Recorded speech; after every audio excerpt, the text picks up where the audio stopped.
Mathieu. Bonjour Yves. Donc je vais d'abord un peu parler à la caméra avant de te parler à toi, juste pour dire, donc on poursuit maintenant avec vraiment des super invités. Donc il y a Mathieu, ici il y a Mathieu Montes, il y aura Jack après, puis les Charles. Donc on va parler programmation, on va rentrer vraiment maintenant dans le CrossFit là, dans ce qui constitue le CrossFit. Et donc Mathieu, peut-être que tu peux te présenter un peu, je pense qu'il y a beaucoup de gens qui te connaissent déjà, mais peut-être que tu peux te présenter un peu ton parcours, comment tu es arrivé au CrossFit. Alors, il y a longtemps, tu étais au tout début aussi en Belgique, comment tu es arrivé au CrossFit et quel parcours tu as fait jusqu'à maintenant. Eh ben, moi j'ai commencé le CrossFit en 2011, quelques mois après son arrivée en Belgique.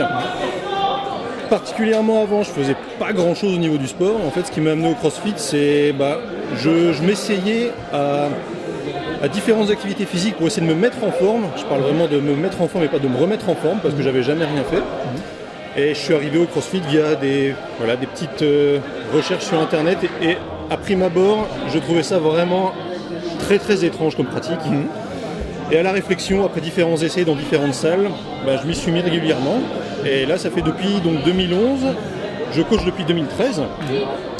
J'ai géré une box, donc CrossFit Da Vinci entre 2013 et 2015. Et là, donc, ça fait un peu plus d'un an, donc ça va bientôt faire un an en fait, que j'ai lancé le Scope, donc ma programmation. Ouais. Eh bien justement, donc parlons un peu de Scope, c'est pour ça que je t'ai invité aussi. Qu'est-ce que c'est? Donc c'est une programmation CrossFit. Ouais. Qu'est-ce qui te guide dans cette programmation? Comment tu la présentes à quelqu'un qui ne sait pas du tout ce que c'est? En fait, le CrossFit pour nous aujourd'hui, il faut bien comprendre qu'il y a une cible pour chaque programmation. Si je prends une programmation, on va prendre les plus communes comme Invictus, comme le Training Plan, comme Outlaw. Le problème de ces programmations, c'est qu'elles ciblent des personnes qui ne sont pas les crossfitters communs. C'est vraiment une population de quelques pourcents sur la globalité du pratiquant de CrossFit. Personnellement, la programmation que je donne, le Scope, je la spécifie pour mes propres besoins qui sont les mêmes que la plupart des pratiquants. Qu'est-ce que ça veut dire? C'est que moi je travaille, j'ai autre chose à faire que du CrossFit, donc moi les sessions sont entre 60 et 90 minutes. Et dans ces 60 à 90 minutes, il y a tout. C'est-à-dire, il y a la préparation, il y a de la technique, il y a des workouts, et il y a surtout de la récupération. Et ça c'est vraiment très très important. Et là en ce moment, j'essaye, je sais qu'on en avait parlé, que vous en avez parlé il n'y a pas très longtemps, j'intègre des concepts de la méthode Wim Hof. Oui. Donc tout ce qui est douche froide, tout ce qui est notion de respiration, ça c'est intégré dans le Scope aujourd'hui. Est-ce que tu peux en parler un peu plus? C'est un sujet qui me fascine pour l'instant, ça m'intéresse vraiment beaucoup. Moi je suis beaucoup ce que fait Brian McKenzie. Oui, bien sûr. Donc c'est Power Speed et Endurance. Et il parle beaucoup de tout ça, la respiration, les bains d'eau froide, etc. Est-ce que toi-même tu expérimentes ça, tu utilises? Ouais, j'ai commencé ça au début de l'année. Ouais. Est-ce que tu peux expliquer un peu alors, ce que tu fais concrètement depuis le début de l'année à ce niveau-là? Déjà pour faire un petit peu d'historique, Wim Hof c'est un gars qui, il y a quelques dizaines d'années, il a subi un drame familial, il a perdu sa femme, donc il était vraiment au plus bas dans sa vie, et il a commencé à incorporer des notions de yoga, de respiration, de douche froide, pour essayer de pallier un petit peu à cette tristesse. Et au niveau philosophique ça lui amenait beaucoup, et au niveau physique il a découvert des choses vraiment totalement étonnantes et fascinantes. Et ce que j'applique aujourd'hui, moi particulièrement, c'est cette notion de travail de respiration, avec de longues apnées et beaucoup de travail d'inspiration et d'expiration, et des notions de réappropriation de la chaleur et du froid. Et donc là par exemple, en ce moment au Scope, c'est tous les matins j'invite les gens après leur douche chaude, à faire 1 minute 30 de douche froide sur tout le corps. Donc au début c'est très compliqué à mettre en place parce qu'on a vraiment ce confort, cette chaleur, mais au fur et à mesure on s'habitue à ça et moi c'est même devenu une nécessité. Vraiment je ne peux plus faire sans ce froid. Et selon Wim Hof et selon les études scientifiques, parce que Wim Hof c'est pas un gourou, c'est un vrai gars avec des appuis scientifiques universitaires derrière, ça fait baisser l'inflammation, ça fait baisser l'acidité dans le corps, ça aide à énormément de choses et donc à la récupération dans le CrossFit, pour moi c'est vraiment une des plus grosses avancées que j'ai eues cette année. Super. Je suis vraiment convaincu de ça et de tout ce potentiel par rapport à la respiration aussi, qui est sous-exploité dans le sport en général. Il suffit d'observer en tant que coach, même en tant que pratiquant de CrossFit, on regarde dans la salle et très vite on peut observer que sur 2 ou 3 mouvements, dès qu'on fait une bonne apnée, effectivement on est gainé mais après on est explosé. Donc cette notion de respiration elle est fondamentale. On ne peut pas vivre sans, et c'est ce qu'explique Wim Hof, c'est il faut que ce soit naturel. Donc il n'y a pas de force, il n'y a pas de complications à avoir, il faut que ce soit ces apnées, c'est sans souffrance, sans tension. Et donc moi par exemple aujourd'hui, j'ai fait ça et ce matin je tenais après inspiration des apnées de 3 minutes 30, sans aucun problème. Et c'est une progression, tu avais calculé avant de commencer ce programme-là? Alors je pense que si je prends quelqu'un dans la salle et que je lui demande, il était au même niveau que moi et je me battais pour passer 1 minute. Maintenant je tiens 2 minutes après expiration, c'est-à-dire avec les poumons vides, et plus de 3 minutes après inspiration. Et j'avoue que je suis bluffé, déjà à ce niveau-là, mais aussi au niveau des sensations corporelles. C'est que régulièrement, comme tout le monde ici, je souffrais de tendinite, de petites douleurs, et au sein d'une apnée, on peut sentir cette souffrance et ces légères douleurs s'atténuer. C'est presque immédiat. Donc ça a l'air étonnant, mais ça marche. Super, j'en suis convaincu du rôle de la respiration. Moi j'ai un peu creusé sur la respiration et l'alimentation, parce que c'est mon truc, et il y a énormément de choses dont on ne se doute même pas. J'aimerais encore rebondir là-dessus parce que l'alimentation, j'avoue que je m'essaye aussi à beaucoup de choses. En ce moment, avec ma copine Marjolaine qui m'aide sur le scope, on s'essaye à l'alimentation vivante. Donc, par exemple, là dans ma gourde, là c'est pas de l'eau ou c'est pas du shake, là c'est fenouil orange. Hier on faisait des jus d'épinards, donc on s'essaye à ça. Nos post-workout, ça fonctionne comme ça maintenant. Super, est-ce que tu as peut-être un livre à conseiller sur l'alimentation vivante? Alors honnêtement, il n'y en a pas. Il faut se renseigner via des sites internet, on se base beaucoup sur les vidéos d'Irène Grosjean, donc qui est vraiment très très influente. Je vais essayer de trouver et je mets un lien alors directement. Oui, bien sûr. Donc c'est une dame qui a un peu plus de 70 ans, et donc elle ne mange que du cru. Et c'est bluffant de voir son niveau d'énergie à son âge. Ouais, ça m'étonne pas. Il y avait un livre ici peut-être, naturopathie, c'est ça? Elle est régulièrement passée encore à Bruxelles, donc dans le cadre des conférences recrudescence ou... Mais ok, je mets le lien et tout, mais ça c'est super intéressant. C'est important de parler de l'alimentation et de la notion de respiration, de récupération, parce que la plupart des pratiquants de CrossFit font encore l'erreur de penser que le CrossFit c'est uniquement un régime d'entraînement. En fait, tout ce qu'on retient la plupart du temps, ce sont des mouvements fonctionnels variés à haute intensité. Or, si on va voir la définition du CrossFit, voilà, donc ça, ouais, exactement, la vie en abondance, c'est exactement ça. Donc en fait, pour simplifier, le CrossFit, c'est pas uniquement de l'entraînement, c'est comment a vu Greg Glassman qui l'a créé, donc comment voit-il ça? C'est une méthode pour améliorer le fitness. C'est-à-dire que ça englobe non seulement l'entraînement, mais ça englobe l'alimentation, ça englobe le style de vie, le sommeil. En fait, si on va voir sur le site de crossfit.com, sur le site du journal, on peut voir qu'il n'y a pas uniquement des notions de workout ou de force. Si on regarde, il y a même une catégorie, c'est nutrition. Le régime zone, ça en parle beaucoup. Bon, il y a des défauts, des avantages, mais bon, c'est important d'y penser. Il y a donc style de vie, il parle du sommeil, il parle des événements, donc tout ce qui est solidarité, caritatif, le CrossFit c'est ça. C'est pas juste se mettre par terre pendant un WOD. Exact, ça je suis tout à fait convaincu. Et le scope, j'essaie vraiment de refléter ça en essayant d'amener les gens vers d'autres choses, autres que l'entraînement pur. Super. Ça me parle beaucoup évidemment cette idée d'approche très globale comme ça. On peut pas s'en éloigner. Ok. Et donc du coup, tu as cette approche globale, mais sur l'entraînement, qu'est-ce qui te guide aussi dans ta programmation?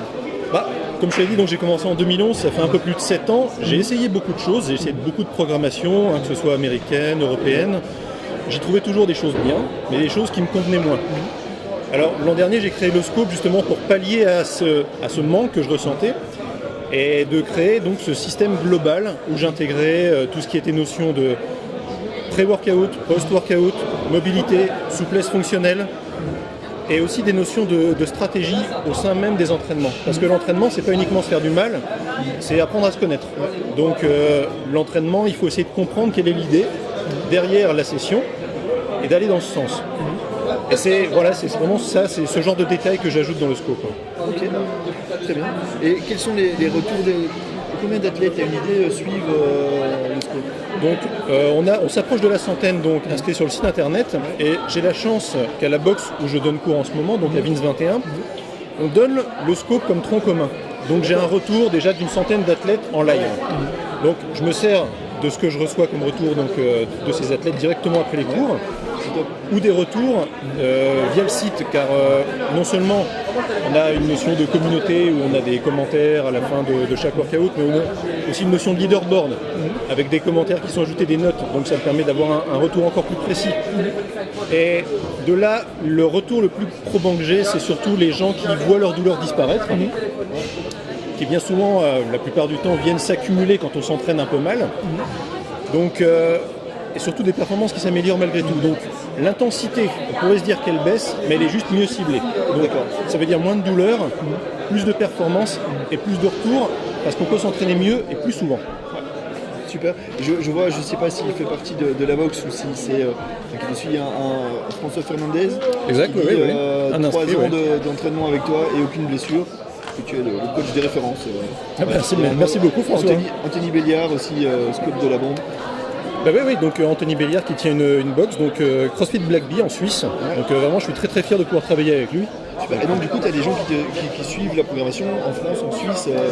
Exactement, oui. Donc c'est pour ça c'est vraiment intéressant d'avoir autant d'appui et de retour de toutes ces personnes qui sont, en plus d'être de très bons athlètes au final, parce que je me rends compte via leur score, mais c'est vraiment des très bonnes personnes. Parce que c'est important d'avoir ce lien avec eux.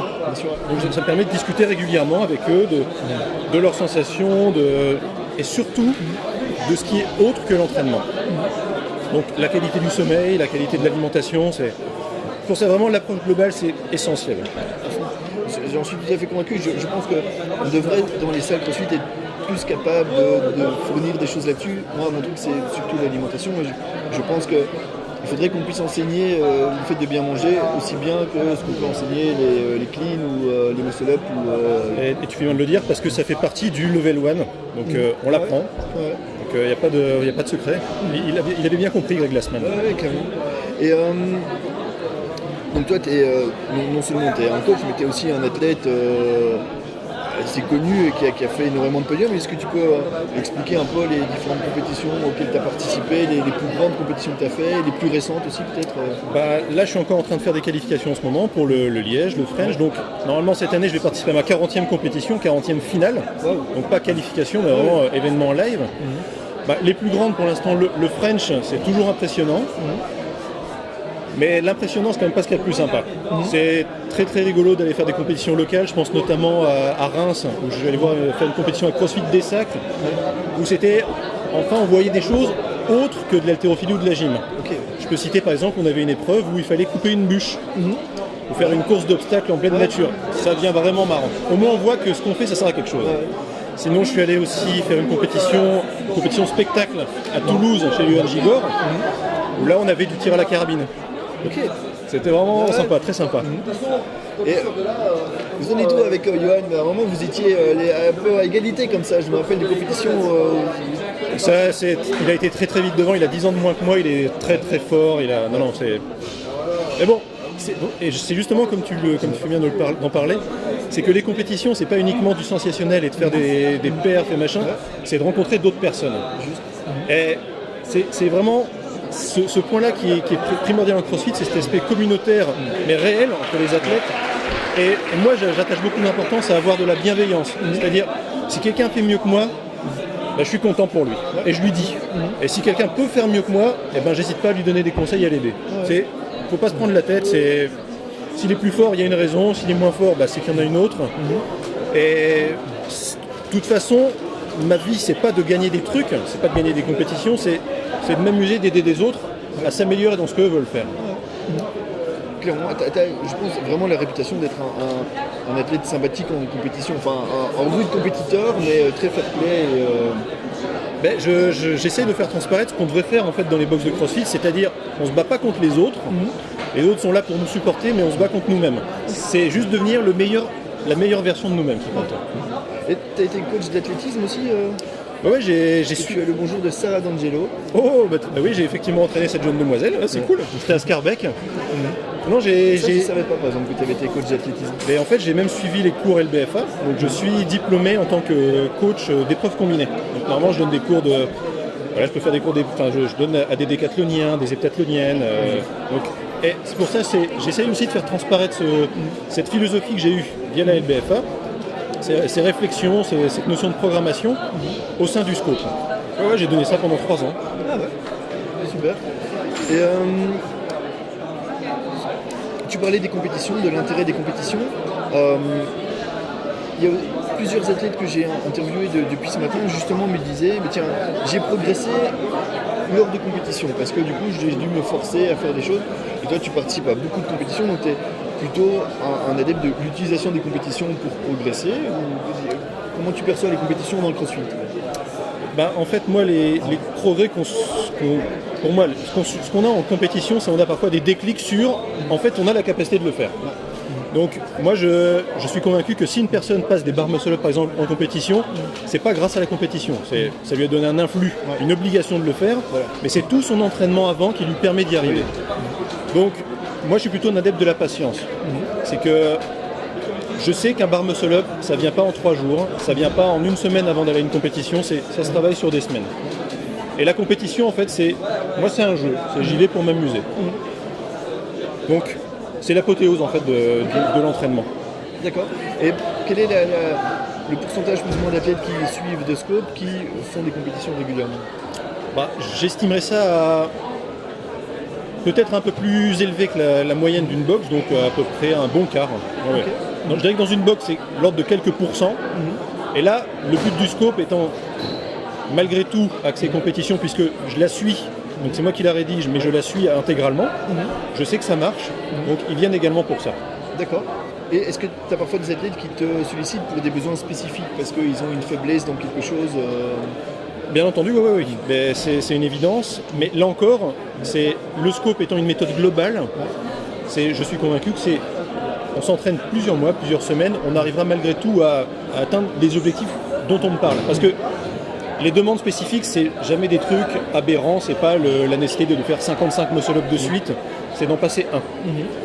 Et ça, c'est l'objectif de toute bonne programmation de toute façon. Donc je pourrais donner un programme spécifique, mais ce serait s'isoler. C'est bête, mais l'isolement, ça n'amène pas d'émulation. Il vaut mieux s'entraîner avec des amis, avec d'autres personnes qui font la même chose que soi. Donc oui, c'est une solution, mais c'est pas l'optimal. D'accord. Très bien. Comment tu perçois de scope dans 1 an ou 2 ans, l'évolution un peu tu l'as lancé il y a combien de temps? Donc ça va bientôt faire 1 an. Bientôt 1 an. Comment tu imagines dans 1 an encore l'évolution c'est difficile à quantifier parce que en ce moment, je continue de me renseigner sur beaucoup de choses. J'ai suivi par exemple les séminaires de Weightlifting 101. Donc je continue à m'intéresser à l'haltérophilie. Je continue à m'intéresser à l'athlétisme. Par exemple, dans 1 mois, je vais faire un séminaire de Gymnastic Bodies. Donc la gymnastique va prendre, j'en suis convaincu, dans le CrossFit une place encore plus importante, donc dans le scope également.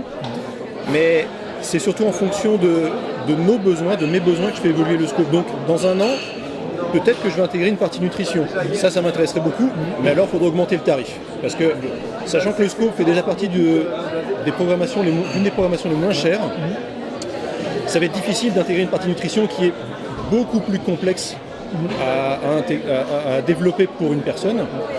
Mais comment je vois ça dans 1 an ? Le format ne sera pas bien différent, mais je vais beaucoup plus axer ça sur la qualité de la vie hors de l'entraînement. Donc là, je suis en train de refaire toute la notion de mobilité, de souplesse fonctionnelle, parce que c'est ça qui va nous permettre à tous les athlètes et à tous les pratiquants de CrossFit de mieux vieillir. En fait, mon objectif principal, c'est vraiment ça. C'est améliorer la qualité de vie sur le long terme. Si ça permet de faire des compétitions, pourquoi pas. Très bien.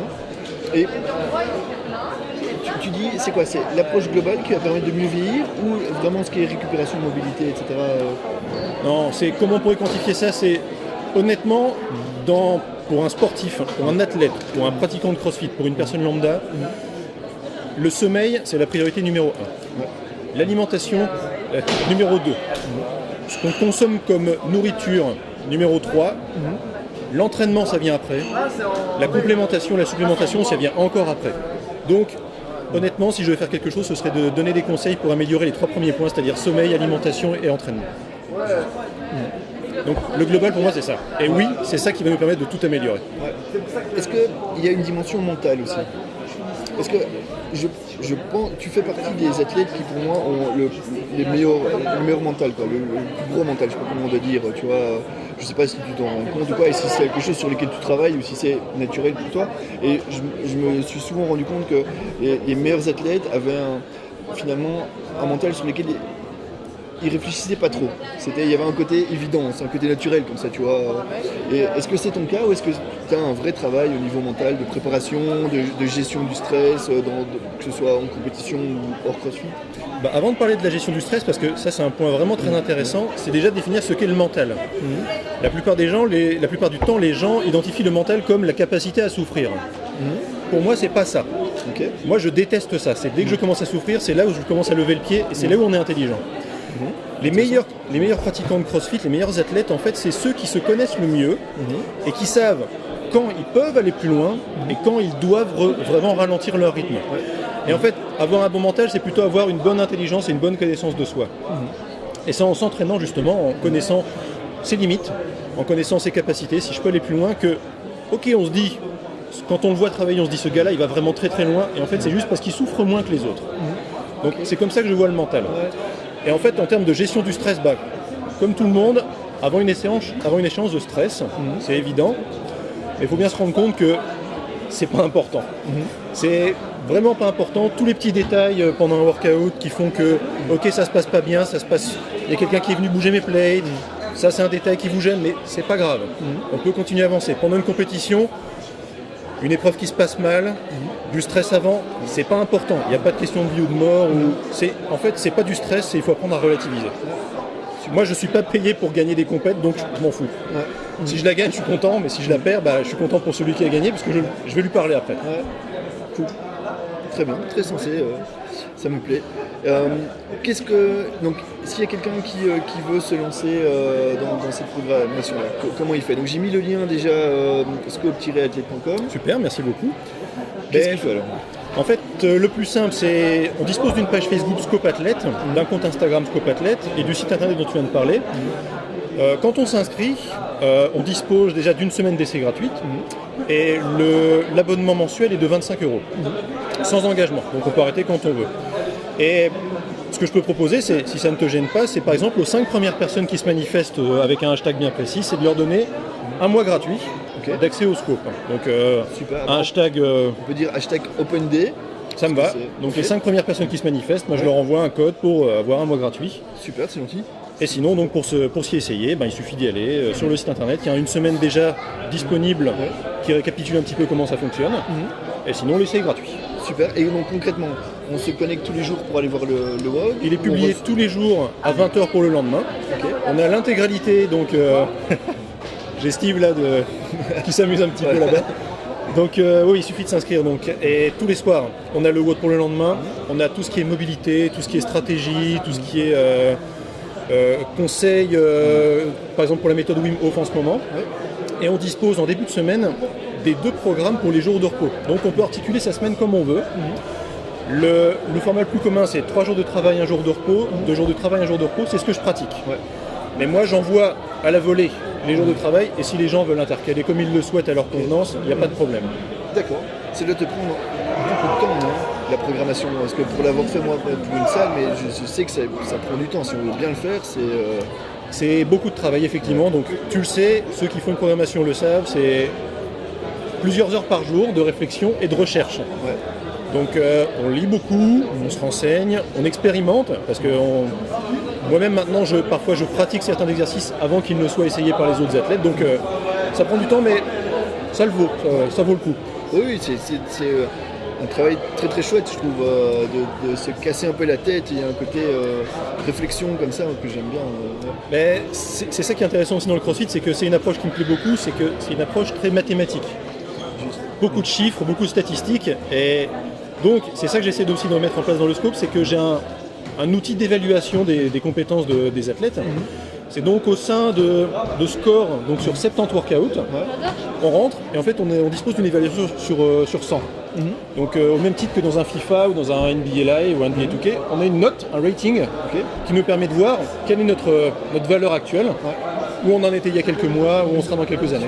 Donc ça, je trouve ça très drôle parce que ça m'a chiffré sur des données statistiques. C'est quelque chose que tu as développé toi-même, alors ces calculs-là. En fait, je me suis basé sur des données statistiques sur le site Beyond the Whiteboard et j'ai intégré ça dans mon site internet. Donc on rentre des scores, des benchmarks et on dispose de ça. Super. Eh bien, un tout grand merci. Merci à toi d'être Avec plaisir, un grand merci de m'avoir accueilli. Voilà, et merci d'avoir offert aux 5 premiers donc, avec le hashtag OpenDay. Exactement, ouais. Ils ont un mois gratuit, c'était pas clair. Je m'occuperai de ça ce soir ou demain. Super, eh bien, un tout grand merci. Merci Yves.